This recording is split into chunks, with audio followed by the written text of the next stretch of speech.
तो hello friends, स्वागत है बच्चों आप सबों का वीएसआर अड्डा में। जैसा कि आप सबों को पता है कि आज हम लोगों का सबसे इंपॉर्टेंट डेज है, क्योंकि आज हम इस वीएसआर अड्डा पे लेकर के आए हैं आप सबों के लिए अरिथमेटिक और एडवांस के लिए स्पेशल बैच।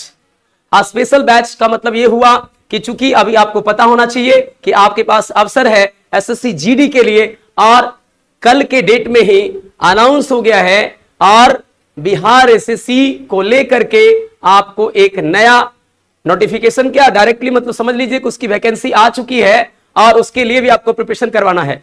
तो तैयारी अब आप लोगों को जबरदस्त से करनी है और मुझे करवानी है भी बहुत एक अलग क्रांतिकारी ढंग से। तो आप सबों के लिए बच्चों मैंने लेकर आया है अरिथमेटिक और एडवांस के लिए अपने ऐप और एप्लीकेशन पे वीएसआर अड्डा का एक इंपॉर्टेंट बैच। कौन सा बैच? तो अरिथमेटिक के लिए, हालांकि आपको अरिथमेटिक प्लस एडवांस दोनों चलेगा, लेकिन मैं सबसे पहले बैच लेकर के आया हूं अरिथमेटिक बैच। अरिथमेटिक बैच में आपको क्या चलेगा? मैंने स्टार्ट किया है रेशियो एंड प्रोपोर्शन से। It is the backbone of arithmetics. Arithmetics की रीड है बच्चों।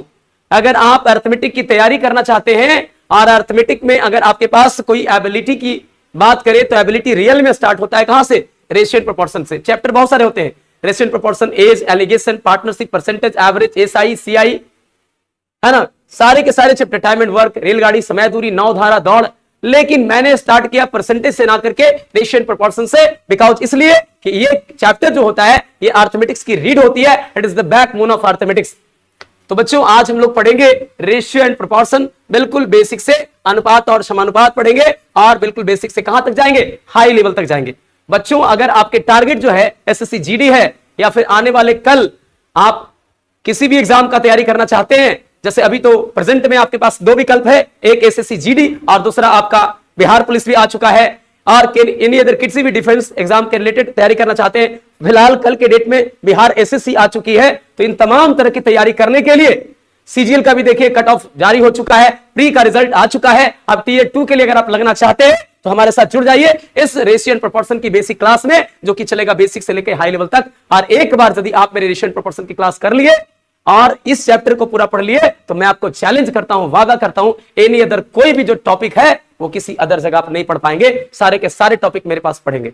तो आइए बच्चों आज की क्लास को हम शुभारंभ करते हैं रेशियो एंड प्रोपोर्शन, अनुपात और समानुपात की। उससे पहले मैं चाहूंगा कि आप लोग प्रिपेयर हो जाइए इस बिल्कुल बेसिक से हाई लेवल की क्लास में। बस एक बार देख लो, जीवन भर याद रहेगा, मैथ्स बाय चंदन सर।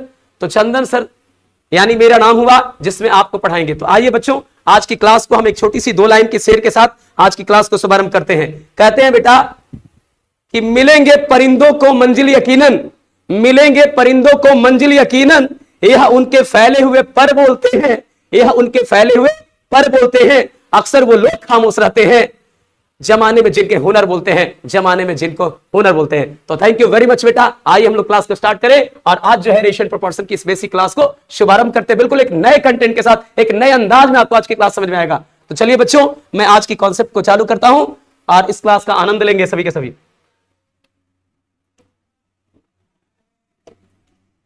तो ये हमारा है boost your exam preparation with VSR अड्डा। कहता है आप वीएसआर अड्डा के साथ जुड़िए और किसी भी एग्जाम के प्रिपरेशन को लेकर के बूस्ट कीजिए, अपना सारा का सारा पावर्स जो है पूरा लगाइए और इस वीएसआर अड्डा पे आपके एग्जाम प्रिपरेशन को लेकर के मैं कहता हूं accept this challenge because you are want to win. Challenge को एक्सेप्ट कीजिए, आपका जीत सुनिश्चित होगा। तो बच्चों ये रहा एसएससी सीजीएल के लिए। सीएचएसएल के लिए मैं थोड़ा मार्कर का कलर चेंज कर दूं। सीएचएसएल हो, सीजीएल हो, प्रिया मेंस हो, सीपीओ हो, रेलवे हो, बैंक हो या ऑल अदर कॉम्पिटिटिव एग्जाम हो, किसी भी एग्जाम की तैयारी करना चाहते हैं तो मेरे साथ वीएसआर अड्डा ऐप पे जुड़ जाइए। और ये रहा हमारा, नीचे देखिए, डाउनलोड कीजिए वीएसआर अड्डा ऐप को फ्रॉम प्ले स्टोर से और डाउनलोड करके हमारे साथ जुड़ जाइए और एकदम जो है अरिथमेटिक की गजब कॉन्सेप्ट के साथ आपको पढ़ाई मिलेगा। विजिट करने के लिए वेबसाइट आपको www.vsradda.com पे आप जाइए और हमारे वीएसआर अड्डा पे जाकर के और आप सब्सक्राइब कर सकते हैं, आप प्राप्त कर सकते हैं हमारे बैच को। और बैच को प्राप्त करने के लिए आपको मिनिमम फी, बिल्कुल मिनिमम फी में आपको रखा गया है जिससे आप आसानी से परचेज कर सकते हैं। तो आइए बच्चों आज की क्लास को स्टार्ट करते हैं रेशियो एंड प्रोपोर्शन को। रेशियो एंड प्रोपोर्शन है क्या, मैं पार्ट बाई पार्ट आपको समझाता हूं, एक एक स्लाइड में आपको पूरी चीजों की जानकारी दूंगा। ये है बच्चा रेशियो। रेशियो क्या है बेटा? The comparative relation between to amounts, the comparative relation, comparative का मतलब होता है क्या, तुलनात्मक संबंध, रिलेशन मतलब संबंध, और कंपैरेटिव मतलब क्या होता है, तुलनात्मक संबंध। तो the comparative relation between to amounts quantities of same type is called ratio. कहता है अनुपात क्या है, एक ही प्रकार की दो राशियों के बीच, एक ही प्रकार की दो राशियां, एक ही प्रकार की दो राशियां, दोनों का राशि कैसा होना चाहिए, एक सिमिलर होना चाहिए। एक ही प्रकार की दो राशियों के बीच तुलनात्मक संबंध को अनुपात कहा जाता है। किसी भी टर्म को दो के साथ माइनस कर दो, अनुपात नहीं कहलाएगा। पहला होना चाहिए सेम टाइप, सेम टाइप का मतलब हो गया एक ही प्रकार। कंपैरेटिव रिलेशन, दोनों के बीच तुलनात्मक संबंध होना चाहिए।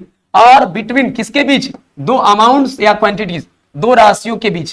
कहता है याद कैसे होगा भाई, the comparative relation between two quantities या two amounts is called ratio, is called ratio.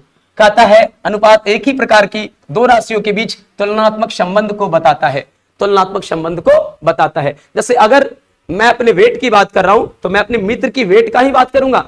मेरा भार अगर 40 किलो है, अगले का भार 30 केजी है, रेशियो दोनों के बीच निकाल सकते हैं। लेकिन मैं बताऊं मैथ्स का प्राप्तांक और वो बताए अपना वेट, तो ये दोनों सेम टाइप नहीं है, कंपैरेटिव रिलेशन नहीं हो पाएगा, बिकॉज दोनों सेम टाइप का नहीं है। तो टाइप भी सेम होना चाहिए, तब कंपैरेटिव रिलेशन आएगा और तब उससे रेशियो प्राप्त होगा। तो बच्चों आप समझ गए होंगे कि रेशियो क्या है। तो ratio is the relation between two terms or more than two term for any other operation. किसी भी प्रकार के दो पदों के बीच के संबंध को रेशियो कहा जाता है, जहां रेशियो में दो टर्म कैसा होना चाहिए, सेम टाइप का, सिमिलर टर्म होना चाहिए, आइडेंटिकल टर्म होना चाहिए। इस प्रकार से सेम टाइप का जो रिलेशन होगा, दो कंपैरेटिव रिलेशन, वो कहलाएगा रेशियो। अब कहता है बेटा the ratio of two amounts is equal to a fraction. कहता है कि the ratio of two amount, दो राशियों का अनुपात भिन्न के बराबर होता है। ये पता हम लोग को चलता है। क्या पता चलता है कि दो राशियों के बीच एक संबंध जो होगा वो फ्रैक्शन को रिप्रेजेंट करेगा। अगर मैं बोलूंगा ए अनुपात बी, इसका दूसरा नाम हो गया ए बटे बी, यानी ratio it is also said to be fraction. Ratio को फ्रैक्शन के द्वारा रिप्रेजेंट किया जाता है। अब कहता है हाउ मच लेस और more time an amount is in comparison to another. कहता है किसी राशि की तुलना में समय कितना कम है या अधिक, ये भी बताने का काम करता है रेशियो।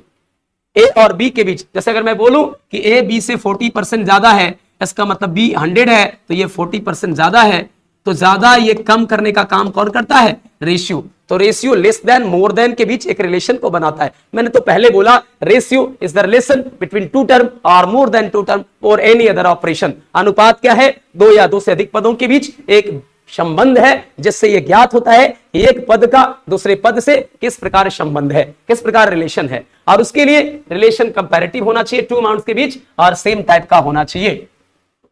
मैं उम्मीद करता हूं आप सबों को मेरी क्लास पसंद आ रही होगी, समझ में आ रहा होगा। तो आगे चलते हैं बच्चों। हाउ मच लेस और मोर टाइम एन अमाउंट, किसी भी दो अमाउंट के बीच कितना कोई किसी से कम है या कितना ज्यादा है, ये बताने का काम भी रेशियो करता है। अर्थात ए बी से 40% ज्यादा था तो 20 सत्ते 40 से और 20 बचे 100 से, ये काम रेशियो ही किया है। फॉलो कर रहे हैं बच्चों। अब हम लोग चलते हैं नेक्स्ट स्लाइड की ओर। नेक्स्ट स्लाइड में कहता है ratio always occurs between same units. कहता है कि अनुपात हमेशा समान इकाइयों के बीच होता है। अनुपात के लिए रिलेशन जो होना चाहिए ना, उसका यूनिट सेम होना चाहिए।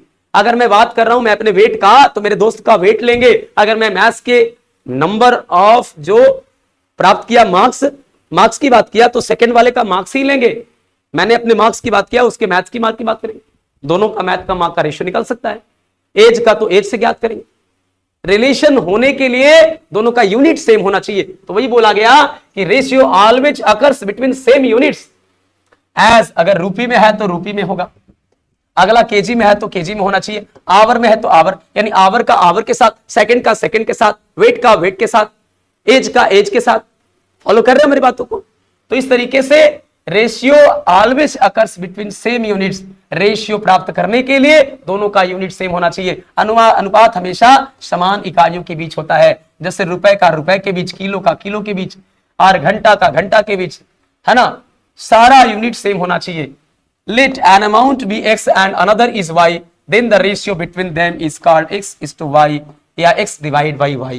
मैंने पहले बोला पिछले स्लाइड में कि भाई क्या है, तो हाउ मच लेस और more than time are amount is comparison to ratio, the ratio of two amount is equal to a fraction. Ratio क्या करता है, दो अमाउंट के बीच एक फ्रैक्शन को शो करता है, एक भिन्न के बारे में बताता है, यानी रेशियो का दूसरा नाम ही भिन्न है। इसको पढ़ेंगे A is to B, A ratio B या ए बटा बी, ए अपॉन बी। तो रेशियो फ्रैक्शन को भी शो करता है या फ्रैक्शन के इक्वल हो जाता है। अब कहता है बच्चों, तो अगर किसी अमाउंट को x माने, अनदर अमाउंट को y माने, then the ratio between them is called x ratio y या x divide by y। In ratio first number that is x is called antecedent. इसको हम लोग क्या बोलते हैं बच्चों, जो अगर x अनुपात y लिखे तो इसमें x को बोलेंगे एंटीसीडेंट। क्या बोलेंगे, एंटीसीडेंट। क्या बोलेंगे, एंटीसीडेंट। एंड अनदर जो y है second number is called consequent, is called consequent. तो बच्चों बहुत बेसिक से आपको बतलाया जा रहा है, इतनी बेसिक से कि आप एक मास्टर बन सकते हैं मैथ का। तो let an amount be x and another is y, then the ratio between them is said to be x upon y, x is to y, x ratio y. In ratio first number is called antecedent and second number is y is called consequent. पहले वाले number x को antecedent कहा जाएगा और second वाले number y को consequent कहा जाएगा। If a is to b equal to c is to d, then a and d are called extremes. Extremes मतलब क्या हो गया, आइए यहां पर समझते हैं, आगे पूरा पढ़ लेते हैं। a is to b में ये जो बाहर बाहर है इसको एक्सट्रीम बोलेंगे और जो अंदर अंदर है इसको मीन्स बोलेंगे। तो कहता है if a is to b proportion c is to d, यहां देखिए if a is to b और proportion c is to d, तो ये proportion हुआ। अगर 4 डाउट हो गया तो proportion को शो करेगा बच्चों। अब ये जो proportion होगा तो a बाहर बाहर वाला को एक्सट्रीम बोलेंगे और अंदर अंदर वाले को मीन्स बोलेंगे। तो ये रहा कि second number consequent, first number antecedent and a is to b equal to c is to d, then a and d are, जो बाहर बाहर टर्म होगा उसको एक्सट्रीम्स बोलेंगे एंड जो अंदर अंदर टर्म्स होगा उसको मीन्स बोलेंगे। Product of extreme is equal to product of means, that is AD बराबर BC। इसको मैं दूसरी भाषा में बोलता हूं, है ना, the product of exterior term, बाहरी राशि का गुणनफल, the product of exterior term is equal to the product of interior term. बाहरी राशि का गुणनफल आंतरिक राशि के गुणनफल के क्या होगा, बराबर। बाहर बाहर और अंदर अंदर बराबर होगा। यानी ये देखिए बाहर बाहर a इंटू डी हो गया, अंदर अंदर b इंटू सी हो गया। यानी the product of extremes is equal to product of means. समझ पा रहे हैं लोग?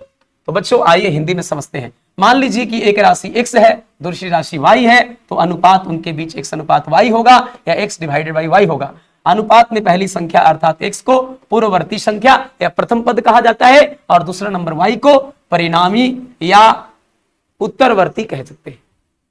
प्रथम पद या बाद वाला पद उत्तर पद कहलाता है, उसको परिणामी कहा जाता है। a is to b और c is to d, तो a और d को चरम, एक्सट्रीम चरम कहलाता है एंड b और c को माध्य कहा जाता है, मीन कहा जाता है, है ना। और जो आपका इंटीरियर का प्रोडक्ट होता है वो एक्सटीरियर का प्रोडक्ट के बराबर होता है। यानी जो एक्सट्रीम का प्रोडक्ट हुआ और जो बाहर वाले टर्म मीन का प्रोडक्ट हुआ, ये दोनों आपस में बराबर होगा। बाहरी राशि का गुणनफल आंतरिक राशियों के गुणनफल के क्या होता है बच्चों, बराबर होता है। तो आप इस पीडीएफ को भी आपको भेज दिया जाएगा ताकि आप अच्छे से आप क्या करें, डाउनलोड करें, एक अच्छा सा नोट्स तैयार करें। आप लोगों को इसकी भी कोई दिक्कत नहीं होगी। एक बेहतरीन तरीके से ऐसे आप खुद भी आप क्या कर सकते हैं, स्क्रीनशॉट लेकर के आप खुद से सामने जब पढ़ने बैठिए तो नोट्स एक खुद से बनाने का प्रयास कीजिए, क्योंकि बहुत सारी चीजें मैं खुद से बोलता हूं जिसको लेकर के आपका नोट्स अति सुंदर बनेगा और आपके पास किसी भी चैप्टर को लेकर एक बेहतरीन नॉलेज प्राप्त होगा। तो चलिए बच्चों, उम्मीद करते हैं कि यहां तक मैंने जो बताया है कि रेशियो सेम यूनिट के बीच आकर करेगा, अर्थात दोनों के लिए यूनिट सेम होना चाहिए। और दो अनुपातों के बीच जो रिलेशन होता है दो पदों के बीच, पहले पद को एंटीसीडेंट प्रथम पद, बाद वाले पद को कॉन्सिक्वेंट उत्तर पद कहा जाता है। और यदि दो रेशियो आपस में इक्वल है, ए का बी के साथ और सी का डी के साथ इक्वल है, तो उस इक्वल को हटाने के लिए, एलिमिनेट करने के लिए हम लोग प्रोपोर्शन का इस्तेमाल करते हैं और इससे एक नया रिलेशन आता है, ए को डी से जो प्रोडक्ट होता है बी को सी से प्रोडक्ट के बराबर होता है। बिकॉज कारण क्या है कि देखिएगा, यहां पे समझने का प्रयास कीजिएगा, ए बटे बी बराबर सी बटे डी। तो जब क्रॉस मल्टीप्लीकेशन करेंगे तो ए को डी से गुना होगा। हालांकि ये रियली में था ए अनुपात बी समानुपात सी अनुपात डी। तो ये एक्सट्रीम कहलाया और ये मीन्स कहलाया, ये एक्सट्रीम्स कहलाया और ये मीन्स कहलाया, ये एक्सट्रीम्स कहलाया और ये मीन्स कहलाया। और जो प्रोडक्ट होता है एक्सट्रीम्स का वो मीन्स के प्रोडक्ट के इक्वल होता है। ये आया कहां से? तो बच्चों ए अपॉन बी बराबर सी अपॉन डी, अर्थात ए डी बराबर बी सी। और ए डी को हम एक्सट्रीम बोलेंगे और बी सी को मीन्स बोलेंगे। तो उम्मीद करते हैं बच्चों ये स्लाइड जो मैंने सामने रखा है बहुत बेहतरीन तरीके से समझ में आया होगा।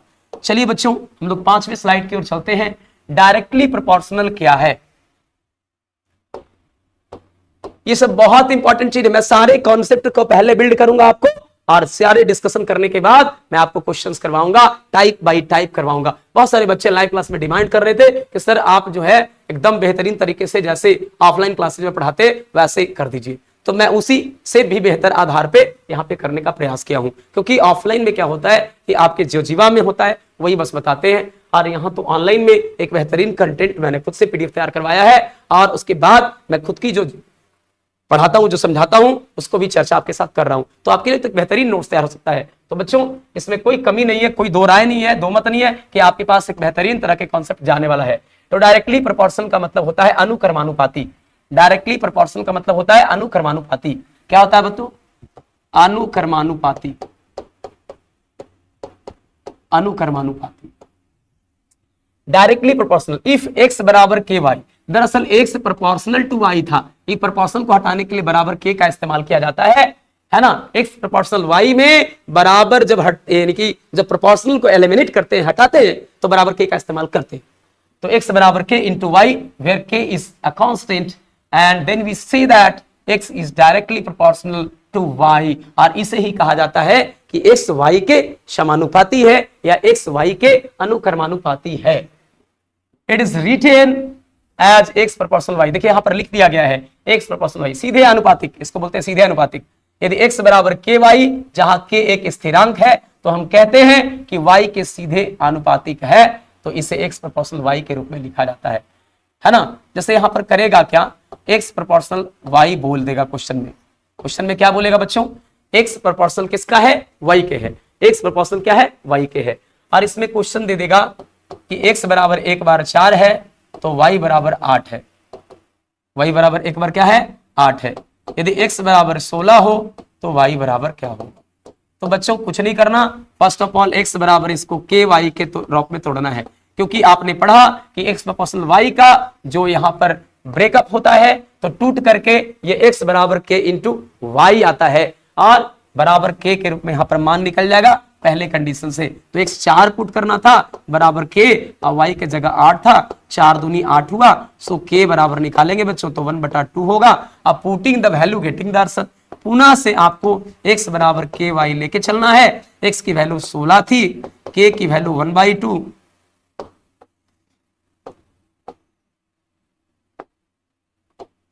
k की value 1/2 into y find out करना है, तो y बराबर 16 दूनी का 32। ऐसे हालांकि यहां पर मैं ये भी इस्तेमाल कर सकता हूं, जैसे मान लिया जाए यहां पर निकाल के लाऊं k बराबर x बटा वाई, तो जो k का मान आया उसके आधार पे फॉर्मूला बनकर तैयार। क्या हुआ? x1 अपॉन y1 बराबर x2 अपॉन y2। सो शुरुआत में x की वैल्यू कितनी थी? 4 थी और y की वैल्यू 8 थी। दोबारे x की वैल्यू कितनी है? 16 और ये कितनी है? y2 को निकालना है। 4 दूनी 8 और 16 दूनी 32। तो उम्मीद करते हैं बच्चों ये भी आपको समझ में आया होगा। क्लियर है बात? जैसे x बराबर मान लिया जाए दे दिया 8, y बराबर दे दिया 16 और x बराबर दोबारे कहता है 14 है, तो y बराबर क्या होगा? कोई ज्यादा टेंशन लेने की जरूरत नहीं है। Where x proportional to y, जहां x क्या है? y के अनुक्रमानुपाती है, y के अनुक्रमानुपाती है। तो बच्चों मैंने क्या बताया? यहां से एक रिलेशन याद रखेंगे, x1 बटे y1 और बराबर x2 बटे y। जिस दिन आप ये सब समझ जाएंगे उस दिन किसी भी टाइप का सवाल होगा आपको दिक्कत नहीं आएगा। तो आइए बच्चों इस क्वेश्चन को करें कैसे। तो x1 यानी शुरुआत में 8 और y1 यानी 16 और दोबारे में x2 14 दे रखा है। x ना दे के y भी दे सकता है, x पूछ सकता है, ऐसा नहीं कि मतलब y से प्यार हो गया है। 8 दूनी 16 और 14 दूनी 28। सो इस सवाल का आंसर आ गया 28। उम्मीद करते हैं बच्चों डायरेक्टली प्रोपोर्शनल आपको समझ में आया होगा। क्लियर है? तो ये रहा हमारा 5वां स्लाइड। अब चलेंगे 6ठे स्लाइड पे और इनवर्सली प्रोपोर्शनल। इनवर्सली प्रोपोर्शनल का मतलब होता है व्युत्क्रमानुपाती। व्युत्क्रमानुपाती, व्युत्क्रमानुपाती, इनवर्सली प्रोपोर्शनल। तो बच्चों इस इनवर्सली प्रोपोर्शनल में क्या माजरा आता है? कहता है कि इनवर्सली प्रोपोर्शनल व्युत्क्रमानुपाती इफ x बराबर k बटा y, y के विलोमानुपाती है, y के व्युत्क्रमानुपाती है, where k is a constant, then we say that x is inversely proportional to y and it is written as x proportional 1 upon y। और इससे क्या पढ़ा जाएगा? x प्रोपोर्शनल 1 बटे y पढ़ा जाएगा। तो बच्चों x प्रोपोर्शनल 1 बटा y में इस प्रोपोर्शनल को एलिमिनेट करने के लिए ही प्रयोग किया गया है बराबर k का, और पहले से है 1 बटा y हमारा। देखिए यही रिजल्ट में लिखा हुआ है बाबू, x बराबर k बटा y। This is called x proportional to inversely proportional to y, यानी x y के विलोमानुपाती या व्युत्क्रमानुपाती कहा जाएगा। अब कहता है बच्चों कि व्युत्क्रमानुपाती क्या है? तो x अगर k बटे y के बराबर है, जहां k एक कांस्टेंट है, स्थिरांक है, तो हम कहते हैं कि x y के व्युत्क्रमानुपाती है, आई से x प्रोपोर्शनल टू y 1 बटा y के रूप में लिखा जाता है। यहां से क्या मेरा रिलेशन आएगा? तो बच्चों व्युत्क्रमानुपाती में k बराबर आ गया x गुना y, यानी जब व्युत्क्रमानुपाती होगा बच्चों तो प्रूफ एक फार्मूला नोट कर लीजिए, ये सब बहुत कारगर होगा बच्चों।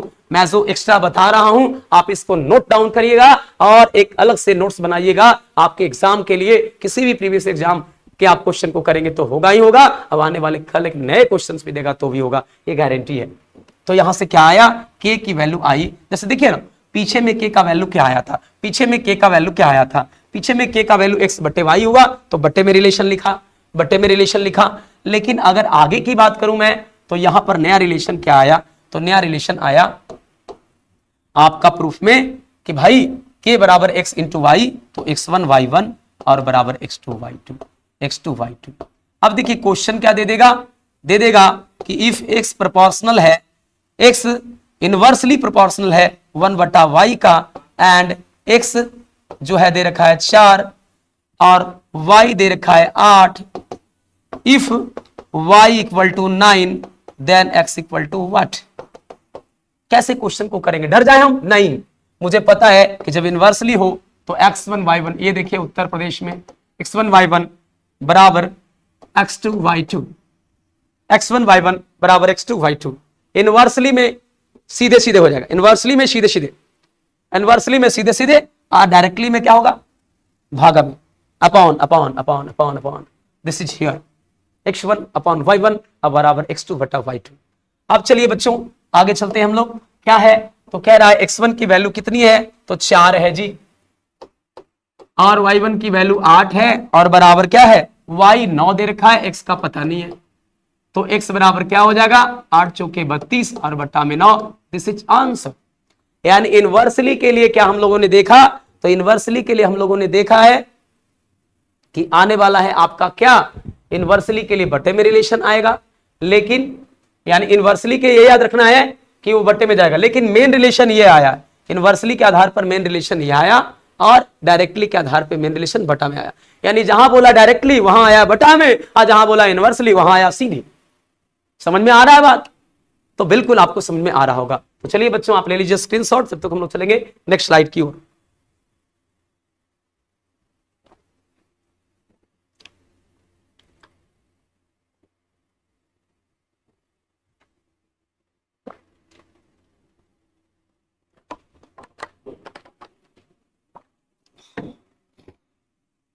अब हम लोग चलेंगे नेक्स्ट स्लाइड की ओर।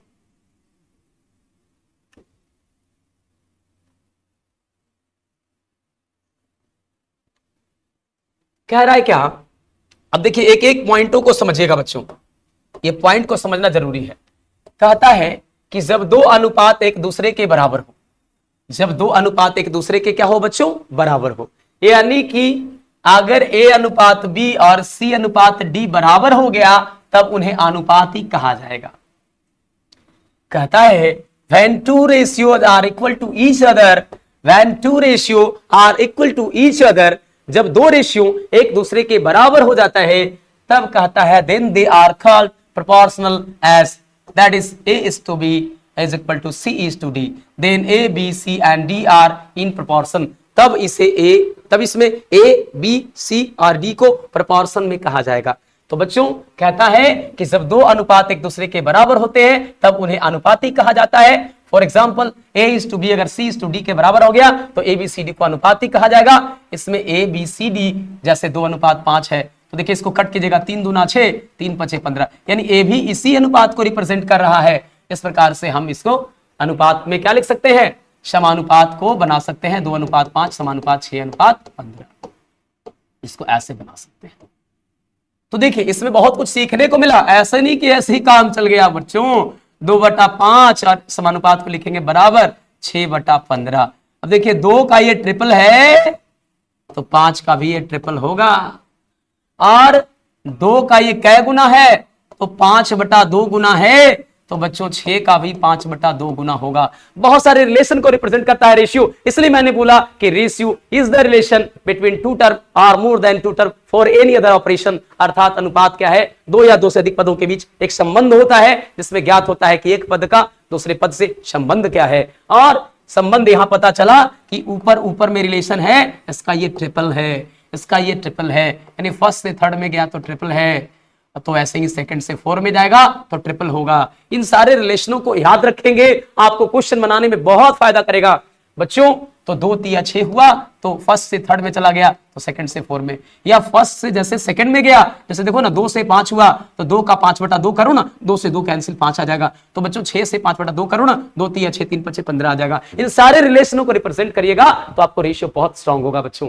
तो इस प्रकार से आपने पढ़ा कि जब 2 अनुपात एक दूसरे के बराबर हो तो उसे अनुपाती कहा जाता है। इसमें A/B, C/D होता है, तो बहुत सारे रिलेशन रिप्रेजेंट करते हैं हम लोग। न्यूमरेटर का न्यूमरेटर के साथ रिलेशन, पहले वाले न्यूमरेटर का डिनोमिनेटर के साथ रिलेशन, क्लियर हो रहा है? न्यूमरेटर का न्यूमरेटर के साथ, डिनोमिनेटर का डिनोमिनेटर के साथ, या न्यूमरेटर का डिनोमिनेटर के साथ पहले वाले में, तो उस तरीके से जो रिलेशन इन दोनों के बीच वह रिलेशन इन दोनों के बीच, 2 रिलेशन ऊपर ऊपर वह रिलेशन नीचे नीचे, राइट? समझ पा रहे हो ना? तो ये 2:5 6:15 को हम इससे समानुपात में लिखा सकते हैं। अनुपात कहता है कि जब 2 अनुपात एक दूसरे के बराबर हो तब उसे अनुपाती कहा जाता है। जैसे A/B, ये सेम चीज है, ये रिपीट हो गया है, इसे हम लोग इस प्रकार से लिख सकते हैं, 2:5 बराबर समानुपात 6:15। तो बच्चों इस तरीके से आपने देखा कि हमारे जितने भी स्लाइड है उसमें एक से एक आपको कंटेंट डिलीवर किया जा रहा है। एक और मैं रूल को आज इजाद कर दूं, इस रूल के बाद आपको प्रत्येक दिन से एक दिन करके टॉपिक वाइज करके क्लास आपको मिलता रहेगा। तो आइए रूल 1 से स्टार्ट करें और फिर हम लोग नेक्स्ट रूल करेंगे। If does not change the ratio when we multiply or divided antecedent and consequent of the ratio by a same. कहता है क्या कि if does not change the ratio, ratio कभी चेंज नहीं होगा, ना बदलेगा रेशियो। कब? वैन जब हम मल्टीप्लाई करेंगे और डिवाइड करेंगे, किसमें? एंटीसीडेंट में और कॉन्सिक्वेंट में। आपको पहले से पता है कि x अनुपात y है तो x को एंटीसीडेंट बोलेंगे और y को कॉन्सिक्वेंट बोलेंगे, y को कॉन्सिक्वेंट बोलेंगे, x को एंटीसीडेंट बोलेंगे और y को कॉन्सिक्वेंट बोलेंगे। तो कहता है कि आपका रेशियो कभी नहीं बदलेगा।